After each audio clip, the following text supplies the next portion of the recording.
کہ اب بھی باز آ جائیں، اپنی حالت درست کر لیں۔ اسی سلسلہ میں اب یہ بتایا جاتا ہے کہ اگر اللہ تعالیٰ لوگوں کی گستاخی اور ناانصافی پر دنیا میں فوراً پکڑنا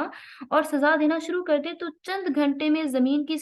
ساری آبادی ختم ہو سکتی ہے۔ زمین پہ کوئی بھی جانور زندہ نہیں رہے گا۔ من دابۃ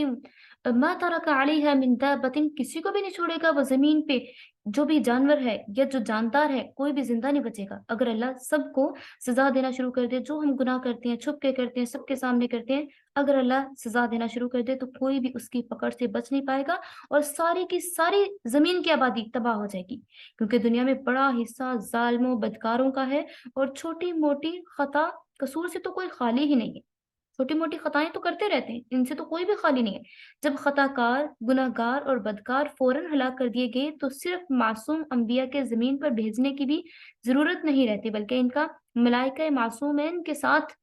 رہنا زیادہ بہترین ہے۔ جب نیک و بد انسان دونوں زمین پر نہ رہے تو دوسرے حیوانات کا رکھنا بھی بے فائدہ ہے، بے فائدہ ہوگا، کیونکہ وہ سب بنی آدم کے ہی پیدا کیے گئے ہیں۔ ہم فرض کر لیتے ہیں کہ اللہ نے انسانوں کے ظلم اور سرکشی پر بارش بند کر دی، تو کیا آدمیوں کے ساتھ جانور نہیں مریں گے؟ بہرحال اگر اللہ تعالیٰ بات بات پر دنیا میں گرفت فرمائے اور فوراً سزا دے تو اس دنیا کا سارا قصہ منٹوں میں ختم ہو جائے گا، مگر وہ اپنے علم و حکمت سے ایسا نہیں کرتا، بلکہ مجرموں کو توبہ و اصلاح کا موقع دیتا ہے اور کچھ ٹائم کے لیے انہیں ڈھیلا چھوڑ دیتا ہے، کھلا چھوڑ دیتا ہے کہ جب وقت آ پہنچا، کیا پتا کہ اس ٹائم سے پہلے پہلے لوگ توبہ کر لیں، یا پھر یہ بھی ہے کہ جتنی ان کی ڈھیل دی جا رہی ہے، جتنا وہ اس میں بڑھ رہے ہیں، اپنے گناہ میں بڑھ رہے ہیں، بڑھتے چلے جائیں، پھر جب ان کی پکڑ کا ٹائم آئے گا تو ایک سیکنڈ بھی ادھر سے ادھر نہیں ہو سکے گا۔ پھر مشرکین کو بتایا جا رہا ہے کہ وہ جو چیز اپنے لیے بری سمجھتے ہیں، اپنے لیے پسند نہیں کرتے، مثلا بیٹیاں یا اپنے ملک میں کسی اجنبی کی شراکت، کسی کی شراکت کو برداشت نہیں کرتے، تو وہ اللہ تعالیٰ کے لیے کیسے اس چیز کو اچھا سمجھ سکتے ہیں؟ وہ اللہ تعالیٰ کے ساتھ کس طرح سے شریک ٹھہرا سکتے ہیں؟ وہ اللہ تعالیٰ کی کس طرح سے بیٹیاں بنا سکتے ہیں؟ وہ ایسی گستاخیاں اور ایسی گستاخیوں کی زبان پر یہ جھوٹا دعویٰ کیسے ہو سکتا ہے؟ وہ اللہ تعالیٰ کے لیے بیٹیاں کیسے بنا سکتے ہیں؟ تو بتایا جا رہا ہے تو ان لوگوں کے لیے اللہ تعالیٰ نے جہنم یا دوزخ تیار کر رکھی ہے، جس کے لیے وہ بڑھتے چلے جا رہے ہیں۔ تو ان آیات میں کہا جا رہا ہے کہ اللہ تعالیٰ سے ڈرتے رہیے۔ اللہ تعالیٰ جو آپ لوگوں کو ڈھیل دے رہا ہے، آپ لوگوں کو اللہ تعالیٰ ٹائم دے رہا ہے، مہلت دے رہا ہے، تو اس کے لیے ان آیات میں جو بات خوف کھانے اور ڈرنے کی ہے وہ یہ ہے کہ اللہ تعالیٰ باوجود حلیم ہونے کے اپنے اللہ تعالیٰ اس بات پہ قادر ہے، وہ چاہے تو منٹوں میں عذاب نازل کر دے، لیکن اللہ تعالیٰ یہ بتا رہا ہے کہ آپ کو میں نے ٹائم دے دیا ہے، مہلت دے دیا ہے، تاکہ آپ اللہ سے توبہ کر لیں اور اللہ تعالیٰ آپ کو نجات دے دے۔ سورہ پارہ نمبر جو 9 ہے اس میں ارشاد فرمایا گیا سورہ انفال میں، وَاتَّقُوا فِتْنَةً لَا تُصِيبَنَّ الَّذِينَ ظَلَمُوا مِنْكُمْ خَاصَّةً، اور ڈرتے رہیں اس وبال سے جو خاص انہی لوگوں پر نہ ہوگا جو تم میں سے ظلم کے مرتکب ہوئے۔ اب جو ظالم ہیں ان کے ساتھ ساتھ بہت سارے دوسرے لوگوں کو بھی لپیٹ لیا جائے گا، جیسے کہ بات کی جا رہی ہے کہ اگر انسانوں پر بارش ختم کی جاتی ہے یا انسان کسی چیز کا شکار ہوتے ہیں تو اس کے ساتھ جانور بھی اس کی لپیٹ میں آ جاتے ہیں، لیکن یہ ہے کہ اللہ تعالیٰ پھر ان کو معاف کر دے گا۔ اسی طرح عذاب عام کی لپیٹ میں دنیا میں سب اچھے برے آ جاتے ہیں، مگر قیامت کے دن اپنی اپنی نیتوں کے مطابق قبروں سے اٹھائے جائیں گے۔ تاللہ لقد ارسلنا الى امم من قبلك فزين لهم الشيطان اعمالهم فهو وليهم اليوم ولهم عذاب الیم۔ آپ سے پہلے یاد رکھیے، آپ سے پہلے اللہ کی قسم، اللہ کی قسم یاد رکھیے کہ آپ سے پہلے بھی بہت سارے رسول بھیجے گئے، بہت ساری امتوں کی طرف ہم نے رسولوں کو بھیجا، سو ان کو بھی شیطان نے ان کے اعمال جو تھے ان کو خوش کر کے دکھایا، انہیں دنیا کو اچھا کر کے دکھایا، فزینا ان کو آراستہ کر کے دکھایا، لہم ان کے لیے شیطان نے اعمالہم ان کے اعمال، شیطان نے ان کے اعمال ان کو بڑے اچھے کر کے دکھائے، تو آپ کو تو بڑے اچھے اعمال ہیں، آپ کو تو جنت ہی ملے گی۔ شیطان کا کیا کام ہوتا ہے؟ شیطان انسانوں کو یہ کہتا ہے کہ آپ تو بڑے پاک پاکیزہ صاف ستھرے ہیں، آپ سے زیادہ برے لوگ دنیا میں موجود ہیں۔ شیطان کی چیز ہمارے ذہن میں ڈال رہا ہوتا ہے کہ آپ سے زیادہ برے لوگ دنیا میں موجود ہیں، آپ تو ابھی بڑے نیک ہیں، آپ کے اعمال بہت اچھے ہیں، آپ کو تو جنت ہی ملے گی۔ ٹھیک ہے، ہمارے اعمال کو اچھا کر کے فزینا لہم لہم الشیطان، تو اچھا کر کے دکھاتا ہے شیطان ہمارے اعمال کو، اعمالہم ان کے اعمال، فہو ولیجہم اور ان کا دوست بن جاتا ہے یوم آج کے دن، یوم آج کے دن، ولہم عذاب علیم اور ان آج کے دن کے لیے دردناک عذاب ہے۔ وما انزلنا علیک الکتاب اور ہم نے آپ پر یہ کتاب نازل کی، الا لتبین لهم التی اختلفوا فیہ وہدا ورحمۃ لقوم یؤمنون، آپ کے لیے ہم نے یہ کتاب صرف اسی لیے نازل کی کہ جن کاموں میں یہ لوگ اختلاف کر رہے ہیں آپ لوگوں پر اس چیز کو ظاہر فرما دیں، اور ایمان والوں کی ہدایت اور رحمت کی غرض سے ہر چیز کو کھول کر بیان کر دیں، اختلافات ان کے ختم ہو جائیں۔ واللہ انزل من السماء ماء فاحیا به الارض بعد موتها، اور اللہ تعالیٰ نے آسمان سے پانی برسایا پھر اس سے زمین کو مردہ ہونے کے بعد زندہ کیا۔ ان فی ذالک اور اس میں نشانیاں ہیں، لآیت نشانیاں ہیں، لقوم یسمعون جو سنتے ہیں، جو کان لگا کے سنتے ہیں، جو قرآن کو سنتے ہیں، اس کو سمجھتے ہیں، اس پہ عمل کرتے ہیں، اللہ نے نشانیاں ان لوگوں کے لیے رکھ چھوڑی ہیں۔ ان آیات میں رسول اللہ صلی اللہ علیہ وآلہ وسلم کو تسلی دی جا رہی ہے، کیونکہ رسول اللہ صلی اللہ علیہ وآلہ وسلم پریشان ہوا کرتے تھے کفار مکہ کی گستاخیوں سے، ان کی بےہودہ باتوں سے، ان کے طرح طرح سے دکھ پہنچانے سے پریشان ہوا کرتے تھے، آپ کو دکھ پہنچتا تھا، رنج پہنچتا تھا، اس لیے آپ کو تسلی دی جا رہی ہے اور فرمایا جا رہا ہے کہ اے نبی کریم صلی اللہ علیہ وآلہ وسلم، آپ ان کفر و جہالت پر، ان لوگوں کی جہالت پر غم نہ کیجیے، آپ سے پہلے بھی بہت ساری امتیں، قومیں جو تھیں، ان میں اللہ تعالیٰ نے انبیاء علیہ الصلوۃ والسلام کو بھیجا، خیر و شر، نیک و بد، حق و باطل کی انہوں نے بھی تفریق کی، مگر جو لوگ شیطانی پھندوں میں گرفتار تھے اور شیطان جو تھا ان کو ان کے اعمال بڑے خوبصورت کر کے دکھاتا رہا، اور وہ لوگ پیغمبروں کی بات نہ مان کے خسارے میں رہے، اور انہوں نے پیغمبروں کی تعلیمات کو نہ مانا اور وہ خسارے میں رہے اور اپنی کفریات کو ہی پسند کرتے رہے، تو شیطان جس نے اگلے لوگوں کو بھی بہکایا تھا وہی ان کفار مکہ کا دوست بنا ہوا ہے، رفیق بنا ہوا ہے، لہٰذا جو حشر ان کا ہوا ان کا بھی یہی حشر ہوگا، انہیں بھی سزا دی جائے گی، یہ بھی ان کا دوست ہے، یہ شیطان کے ساتھ ہی ڈالے جائیں گے، جہنم میں شیطان کے ساتھ ہی ڈالے جائیں گے۔ آپ غم نہ کیجیے اے محمد عربی صلی اللہ علیہ وآلہ وسلم، آپ غم نہ کیجیے، آپ رنج میں نہ پڑیے، اور یہ قرآن آپ پر نازل کیا گیا ہے، یہ قرآن آپ پر نازل کیا گیا ہے، وما انزلنا علیک الکتاب اور ہم نے آپ پر یہ قرآن نازل کر دیا ہے، الا لتبین لهم الذی تاکہ آپ کھول کر واضح کر کے بیان کر دیں، الذی اختلفوا فیہ جس چیز میں لوگوں کو اختلاف ہے اس چیز کو کھول کر بیان کر دیں، اور یہ بھی بیان کر دیں وہدی ورحمۃ لقوم یؤمنون کہ اس میں ہدایت ہے اور رحمت ہے ان لوگوں کے لیے جو لوگ ایمان لاتے ہیں، ایمان والوں کے لیے آپ اس کو کھول کر بیان کر دیں تاکہ جو اچھے لوگ ہیں، سچے لوگ ہیں، جو اسلام لا رہے ہیں، جو کتاب کو ماننے والے ہیں، قرآن کو ماننے والے ہیں، اور ان لوگوں کو بھی پتہ چل جائے کہ اگر وہ لوگ ایمان لانے والے ہیں تو اللہ تعالیٰ ان کا حشر کیا کرے گا، ان کو ایز اے ریوارڈ جنت دے گا، اور جو لوگ اس سے اختلاف کرنے والے ہیں، اس سے جھگڑ رہے ہیں، توحید کے بارے میں، رسالت کے بارے میں، قیامت کے بارے میں، آخرت کے بارے میں، حشر و نشر کے بارے میں، سزا کے بارے میں، جزا و سزا کے بارے میں، احکام کے بارے میں، حلال اور حرام کے بارے میں جو جھگڑ رہے ہیں، سب کو وضاحت مل جائے اور سب کو اس چیز میں ذرہ برابر بھی یہ شک نہ رہے کہ اس میں کیا بیان نہیں کیا گیا، آپ ہر چیز کو کھول کر واضح کر کے بیان کر دیجئے تاکہ تمام لوگوں کو پتہ چل جائے جس چیز کے بارے میں لوگ اختلاف کیا کرتے تھے۔ اور آپ ان کو یہ بھی بتا دیجئے کہ اللہ تعالیٰ نے یہاں پہ مومن اور کافر کی مثال سمجھا دی ہے، مومنین کے لیے قرآن کا رحمت ہونا، مردہ دلوں کو زندہ کرنے کو ایک مثال سے سمجھایا جاتا ہے، اور اس کی مثال کیسے دی گئی ہے، واللہ انزل من السماء ماء فاحیا به الارض بعد موتها کہ ہم نے آسمان سے پانی اتارا پھر اس سے مردہ زمین کو زندہ کیا، جیسے قرآن اتارا اس سے مردہ دلوں کو زندہ کر دیا، لیکن اس میں نشانیاں انہی لوگوں کے لیے جو کہ اس کو سنتے ہیں، قرآن کو کان لگا کے سنتے ہیں، انہی کے لیے اس میں نشانیاں ہیں۔ اللہ تعالیٰ ہمیں قرآن کو صحیح سے سمجھنے اور اس پر عمل کرنے کی توفیق عطا فرمائے، آمین ثم آمین یا رب العالمین۔